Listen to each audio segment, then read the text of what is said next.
बहू पर ससुराल। कविता उठ जा बेटा, जरा टाइम तो देख कितना हुआ है। थोड़ी देर सोने दो ना माँ। कविता बेटा घड़ी की तरफ देख जरा, सुबह के 10 बज रहे हैं, नाश्ता भी बन गया है। चल अब जल्दी से उठ जा। हाँ माँ, बस 5 मिनट उठती हूँ ना। अरे क्यों मेरी बेटी की नींद खराब कर रही हो? सोने दो उसे, बच्ची ही तो है। आपकी बेटी अब बच्ची नहीं रही, शादी के लायक हो गई है। अब तो इसे घर रसोई सब कुछ संभालने की आदत डालनी होगी। तुम तो जब देखो इसके पीछे पड़ी रहती हो, और शादी के बाद सब कुछ अच्छे से कर लेगी, देखना। अब करेगी तब ना जब उठेगी। आप ना इसकी आदत बिगाड़ रहे हैं सच में। अरे बिटिया, घर में आराम नहीं करेंगी तो कब करेंगी? एक पापा ही है जो मुझसे प्यार करते हैं। हाँ क्यों नहीं, तू तो तेरे पापा की ही लाडली है, मैं तो तेरी दुश्मन हूँ ना।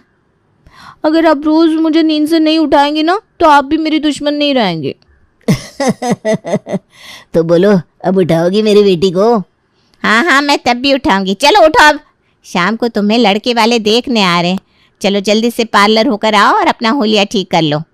माँ थोड़ी देर सोने दो ना, और वैसे भी मुझे शादी नहीं करनी, मुझे तो आप दोनों के पास ही रहना है। हर लड़की को ससुराल जाना ही होता है लाडो, चाहे माता पिता उससे कितना भी प्यार करते हो।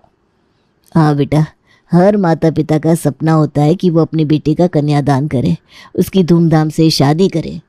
माता पिता को बेटी के विदाई के वक्त दुख तो होता है, लेकिन साथ साथ खुशी भी होती है कि उनकी बेटी का भविष्य अच्छा हो रहा है, वो अपने घर जा रही है। आप दोनों ने ना मेरी नींद ही उड़ा दी। चल अब नींद उड़ गई है ना तो उठ जा। नहीं, अब फिर से आ रही है। हे भगवान, क्या होगा इस लड़की का। कविता अपने माता पिता की लाडली बेटी थी, जिसके लिए उसके माता पिता एक अच्छा सा परिवार और लड़का देख रहे थे। मौसी जी कह रही थी आज शाम को जो परिवार कविता को देखने आ रहा है वो काफ़ी अच्छा भला परिवार है।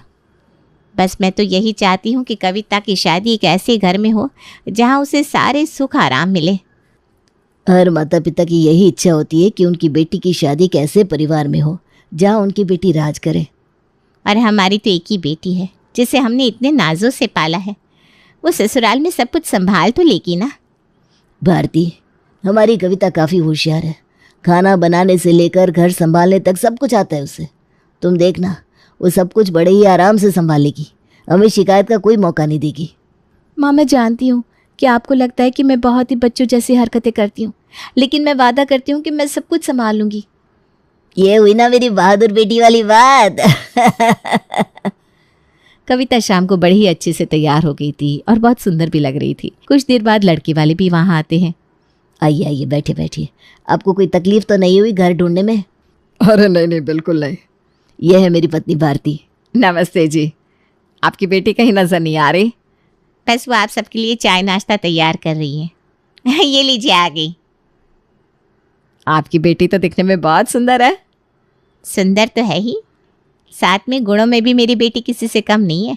घर का सारा काम कर लेती है, रसोई में भी उसे सब कुछ बनाना आता है। अरे वाह, आपकी बेटी तो सच में बड़ी ही होशियार है। आपको उससे कुछ पूछना है तो पूछ लीजिए। हमें तो कविता बड़ी ही पसंद आ गई है। अब बस शुभम और कविता एक दूसरे को पसंद कर ले तो हम तो आज ही कविता का शगुन कर दें। कविता, शुभम को लेकर जाओ बेटा, अपना कमरा दिखा लाओ। जी माँ। कविता और शुभम एक दूसरे को पसंद कर लेते हैं और दोनों का रोका भी हो जाता है। कविता इतनी जल्दी क्यों उठ कर आ गई बेटा? थोड़ी देर और सो लेती, अभी तो 8 ही बजे हैं। क्या बात है माँ, आज आप सोने के लिए कह रही हैं? अरे शादी के बाद बहुत सारी जिम्मेदारियां आ जाती हैं, कहाँ सोने को मिलता है, इसलिए कह रही हूँ शादी से पहले आराम कर ले बेटा। नहीं नहीं, अभी मेरी शादी होने वाली है, मुझे जल्दी उठने की आदत डालनी चाहिए। ठीक है, जैसी तेरी मर्जी। आजा, रसोई में मेरा हाथ बटा दे ज़रा। जी। कुछ दिनों बाद कविता की शादी भी हो जाती है। कविता अपने ससुराल आ जाती है, जहाँ उसका स्वागत बड़े ही धूमधाम से होता है। घर में अभी भी शादी वाले मेहमान रुके हुए थे, जिससे कविता को अभी तक पूरा आराम नहीं मिल पाया था। अरे कविता बहू, ऊपर कहाँ जा रही हो? वो माँ जी, मैं सोच रही थी थोड़ी देर आराम कर लेती हूँ। पिछले 2 दिन से शादी की भागदौड़ में और मेहमानों की वजह से ठीक से सो नहीं पाई हूँ। अरे बेटा, अब ऐसा तो होना ही है, घर में मेहमान है और तू सो जाएगी तो उन्हें कैसा लगेगा। एक काम कर, अभी उनके लिए सूखे मेवे का शरबत बना दे, उन सबको अच्छा लगेगा। ठीक है माँ जी, अभी बना देती हूँ। और उसके बाद ना दिन के खाने की तैयारी भी कर देना। जी माँ जी। शादी की भागदौड़ और ससुराल की जिम्मेदारियों का प्रेशर कविता पर पहली बार आया था, जिससे उसे ढलने में थोड़ा टाइम लग रहा था। अरे शुभम, कविता बहू कहाँ है? सुबह के 7 बज रहे हैं, अभी तक आई नहीं है। माँ कल वो कुछ ज़्यादा ही थक गई थी ना, इसलिए आज उठने में देरी हो गई उसे। अरे अभी तो घर की जिम्मेदारियां मैंने उसे दी भी नहीं, अभी से थक गई है, ऐसा कैसे चलेगा? अरे कोई बात नहीं, सीख जाएगी धीरे धीरे। ये लो आ गई कविता। अरे बहू, कितनी देर कर दी तुमने, कहाँ रह गई थी? सॉरी माँ जी, वो मेरी आँख लग गई थी ज़रा। देखो बहू, अभी तो तुम नई नई बहू बनी हो इस घर की, अभी तो तुम्हें बहुत कुछ सीखना है। अभी से तुम सोती रहोगी तो कैसे चलेगा? सॉरी माँ जी, मैं आगे से ध्यान रखूंगी कि मैं सब कुछ जल्दी से सीख जाऊँ और आपको शिकायत का मौका भी ना दूँ। चलो अब एक काम करो, शाम को तुम्हारी मुंह दिखाए के लिए काफ़ी सारी औरतें आ रही हैं, उनके लिए पकौड़े बना दो और दिन का खाना, सुबह का नाश्ता, लेकिन उससे भी पहले हमारे लिए चाय के साथ मठरी और पूरी ला दो, हमें वही खाने की आदत है, सबसे पहले वो बनाना। जी माँ जी, अभी बना देती हूँ। कविता के ससुराल में सुबह 7 बजे से काम शुरू होता तो रात के 12 बजे तक भी ख़त्म नहीं होता। इस बीच अगर कविता सोने भी जाती अपने कमरे में तो भी कोई ना कोई काम तो आ ही जाता। रसोई का सारा काम हो गया, खाना भी बन गया है, शाम की चाय के साथ के लिए नाश्ता भी बना दिया है, रसोई भी साफ़ कर दी है। अब थोड़ी देर सो जाती हूँ, वैसे भी दिन के 2 बजे हैं। कविता बहू, अकेले में क्या बड़बड़ा रही हो? कुछ नहीं माँ जी, मैं ये कह रही थी कि सारा काम खत्म हो गया है तो मैं ज़रा थोड़ी देर सो लेती हूँ। अरे कहाँ बहू, अभी तो कितना काम है। लेकिन मैंने तो सब कुछ कर दिया है माँ जी। अरे बेटा, अगर रसोई का सारा काम हो गया है तो थोड़ी सफाई कर लो। ये देखो पर्दे, चादर, कवर कितने गंदे लग रहे हैं, जा इसे जाकर धो दो। अभी? अभी नहीं तो कभी। अरे दिन के 2 ही तो बजे हैं, और वैसे भी तुम्हारा सारा काम तो हो गया है। खाली बैठने से तो अच्छा है कि तुम कुछ काम करती रहो, क्योंकि कहता है कि खाली दिमाग शैतान का होता है। ठीक है माँ जी, मैं धो देती हूँ। कविता ने एक एक करके सारे चादर और पर्दे धो दिए, जिससे अब शाम के 6 बज चुके थे। उसके बाद उसने सबको चाय दी और रात के खाने की तैयारी में लग गई। कविता ने ससुराल की हर जिम्मेदारी को बड़े ही अच्छे से संभाल लिया था, लेकिन इन्हीं जिम्मेदारियों के बीच उसे खुद के लिए ज़रा भी वक्त नहीं मिल पाता था। मैं अभी सोने जा रही हूँ, प्लीज़ मुझे बिल्कुल मत उठाना। अरे क्या हुआ, तुम काफ़ी थकी हुई लग रही हो।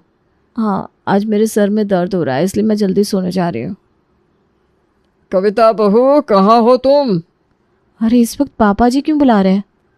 कविता बहू, मेरे घुटने में बड़ा दर्द हो रहा है, वो जो तू तेल बनाती है ना, वो बनाकर घुटनों की मालिश तो कर दे ज़रा।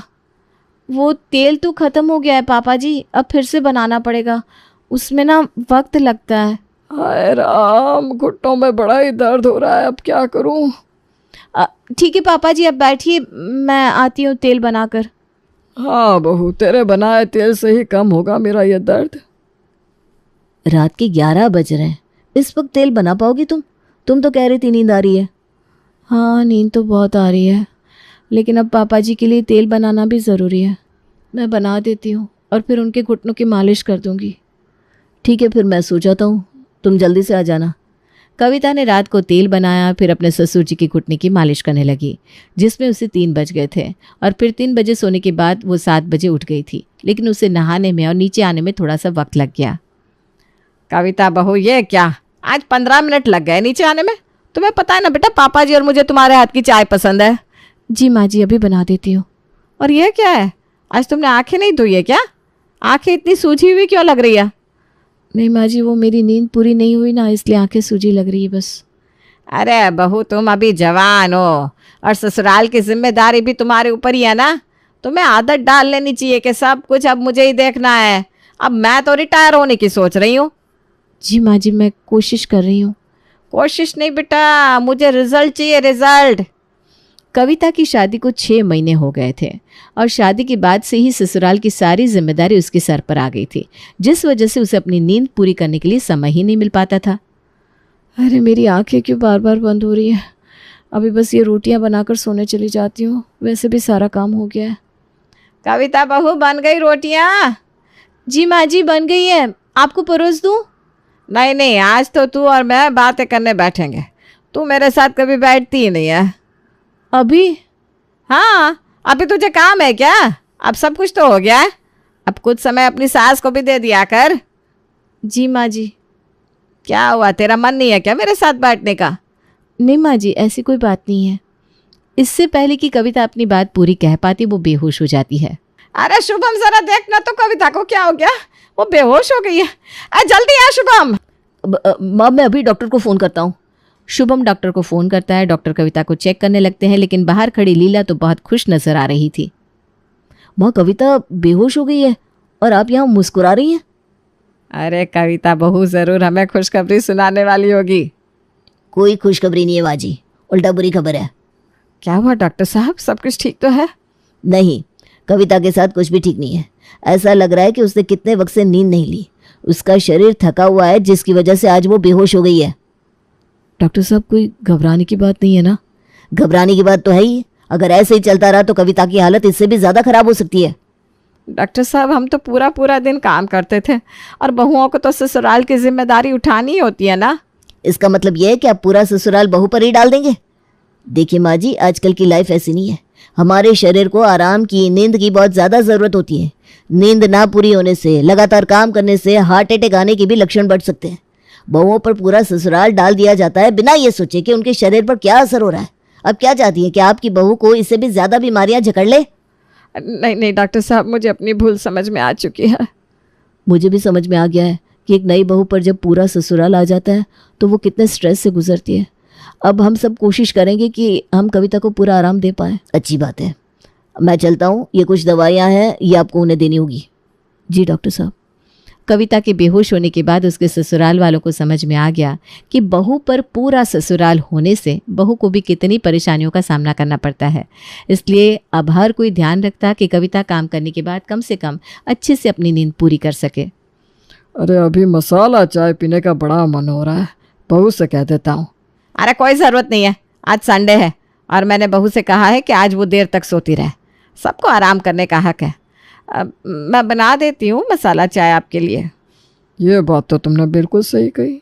हम एक इंसान पर अक्सर इतना बोझ डाल देते हैं कि हमें एहसास ही नहीं होता कि वो इंसान किस तकलीफ़ से गुजर रहा होगा। हाँ, कविता के बेहोश होने के बाद मुझे एहसास हुआ कि अगर उसे कुछ हो जाता तो हम अपने आप को कभी माफ़ नहीं कर पाते। एक काम करो, तुम भी आराम करो, मैं ही हम दोनों के लिए मसाला चाय बना देता हूँ।